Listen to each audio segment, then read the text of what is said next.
Hello everyone, আসসালামু আলাইকুম। সবাই কেমন আছেন? আশা করি অনেক ভালো আছেন। আমিও ভালো আছি।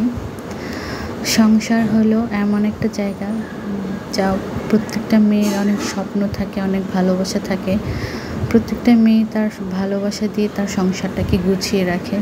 আমিও ঠিক তেমনই অনেক যত্ন করে ভালোবাসা দিয়ে আমি আমার সংসারটাকে গুছিয়ে রাখার চেষ্টা করি। আর সেই ভালোবাসা থেকেই কিছু কাজ নিয়ে আপনাদের সামনে ছোট্ট একটা ভিডিও নিয়ে হাজির হয়েছি। আশা করি আপনাদের সাপোর্ট থাকবে, ভালোবাসা থাকবে।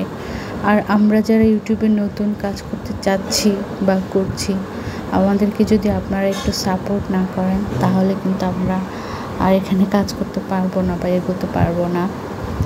তো আশা করি আপনারা যারা আমার এই ছোট্ট ভিডিওটা দেখবেন আমাকে একটু সাপোর্ট করবেন, ভালোবাসা দিবেন।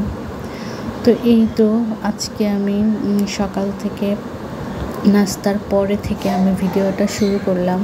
আমি এখানে আমার ডাইনিং রুমটা আজকে গুছিয়ে নেব, আর রান্না বসিয়ে দিয়েছি। তো রান্নার ভিডিওগুলো শ্যুট করতে পারছি না, আসলে ছোট বেবি নিয়ে এত কিছু করতে পারছি না। তো বেবিটা এখন ঘুমাচ্ছে, তো এই ফাঁকে আমি আমার ডাইনিং রুমটা গুছিয়ে নিচ্ছি আর আপনাদের সাথে শেয়ার করছি।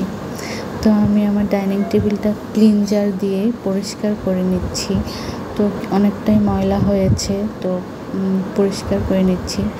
আর আমার ডাইনিং রুমে তেমন একটা আলো আসে না। ডাইনিং রুমে তেমন সরাসরি জানালা নেই। ডাইনিং রুমের পাশে ড্রয়িং রুমে একটা বড় জানালা আছে, তো সেই জানালা থেকে কিছুটা আলো এখানে আসে। আর সারাদিন লাইট জ্বালিয়ে রাখতে হয় যখন কাজ করি, আর যখন তেমন কাজ থাকে না লাইট অফ করেই রাখি, কিছুটা আলো এখানে আসে। যার কারণে আমার ভিডিওটা তেমন একটা আলো পড়ছে না, একটা অন্ধকার দেখাচ্ছে। তো এই তো আমি আমার ডাইনিং টেবিলটা পরিষ্কার করে একটা রানার দিয়ে গুছিয়ে নিলাম। আমি আমার ডাইনিং টেবিলে তেমন কিছুই রাখি না, হালকা পাতলা জিনিস রাখি। কারণ আসলে যখন দুপুরে বা রাতে খেতে বসি তখন দেখা যায় এটা ওটা সরাতে হয়। তো সেজন্য যেগুলো খুবই প্রয়োজন, জগ গ্লাস রাখি। আর একটা রিয়েল প্ল্যান্ট রেখেছি একটু সৌন্দর্যের জন্য। আমার ইচ্ছা আছে এখানে কালারফুল কিছু ফ্লাওয়ার রাখার জন্যে, তো রাখবো ইনশাল্লাহ। আর যত বেশি সৌন্দর্য আর যত বেশি রুচিশীল জিনিস ব্যবহার করতে হয় তার জন্য কিন্তু টাকা প্রয়োজন। টাকা ছাড়া আসলে কিছুই হয় না। সৌন্দর্য প্রকাশ করতে হলেই টাকা প্রয়োজন হয়। তো দেখি আমিও এখানে সুন্দর কিছু জিনিস রাখার চেষ্টা করব। তো ডাইনিং টেবিলটা পরিষ্কার করার সাথে সাথে আমি ড্রয়িং রুমের সেন্টার টেবিলটাও পরিষ্কার করে নিলাম। এটাও একটু ময়লা হয়েছিল, তো এটাও পরিষ্কার করে নিলাম। আর পরিষ্কার করার সাথে সাথে ড্রয়িং রুমটাও একটু পরিষ্কার করে নেব। সোফাগুলো ঝাড়ু দিয়ে নিচ্ছি, সোফাগুলোও পরিষ্কার করে নেব। আসলে মেয়েরা সারাদিন অন্য যাই করি না কেন সংসারটা কিন্তু গুছিয়ে রাখতে হয়, আর ঘর বাড়ি এগুলো পরিষ্কার করে রাখতে হয়। সারাদিনের কাজেরগুলোর মধ্যে এটা বাধ্যতামূলক, আর কিছু করি বা না করি। আর ছোট বাচ্চা থাকার কারণে সোফাতে সারাক্ষণ খেলা করে, এটা ওটা খায়, যার কারণে সোফার কাভারগুলো খুবই দ্রুত নোংরা হয়ে যায়। আর সোফার কাভার ইউজ না করলে কিন্তু সোফাগুলো খুব দ্রুতই নষ্ট হয়ে যাবে, যার কারণে সোফার আসল সৌন্দর্যটা দেখানো যাচ্ছে না। এই সোফার কাভার দিয়ে এই সোফার সৌন্দর্য প্রকাশ করতে হচ্ছে। তো যাই হোক, আমি সোফাগুলোও পরিষ্কার করে ড্রয়িং রুমটাও পরিষ্কার করে নিলাম। আর আমি কিছু নতুন বিছানার চাদর কিনেছি, তো সেগুলো আপনার সাথে শেয়ার করছি। বিছানা চাদরগুলো কেমন হলো আশা করি আমাকে কমেন্ট করে জানাবেন।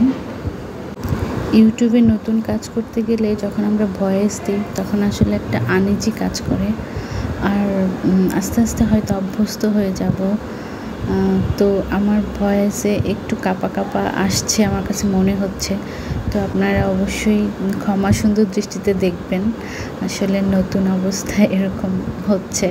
তো আমি আজকে আমার নতুন বিছানা চাদর দিয়ে বিছানাটা গুছিয়ে নিলাম।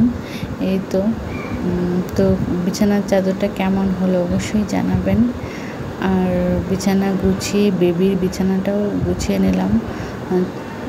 বাচ্চাদের জন্য এই বালিশ ওই বালিশ কুল বালিশ দেখা যায় অনেকগুলো বালিশ লাগে। 2 বাচ্চার জন্য এতগুলো বালিশ দিয়ে আসলে দেখা যায় পরে হয় কি বিছানা গোছানোর পরে ওদের বালিশ দিয়েই পুরো বিছানা ভরে যায়। তো যাই হোক, এই তো বেবির বিছানা গুছিয়ে আমার অলমোস্ট বাসার কাজ প্রায় শেষ। আর আমি যে কাজ করার সাথে সাথে কিন্তু রান্নাও শেষ করে নিয়েছিলাম। আর তাই রান্নাগুলো ভিডিও করিনি, জাস্ট এখন আপনাদেরকে দেখিয়ে দিচ্ছি কি রান্না করলাম। আজকেই তো লাউ শাক দিয়ে দেশি ট্যাংরা মাছ দিয়ে রান্না করলাম, ইলিশ মাছ রান্না করলাম, আর হচ্ছে ডাল রান্না করেছিলাম। তো রান্নাগুলো আপনাদের সাথে শেয়ার করে নিলাম। তো এই তো আমার ভিডিও প্রায় শেষ। সবাই ভালো থাকবেন, আল্লাহ হাফেজ, আর আমার জন্য দোয়া করবেন।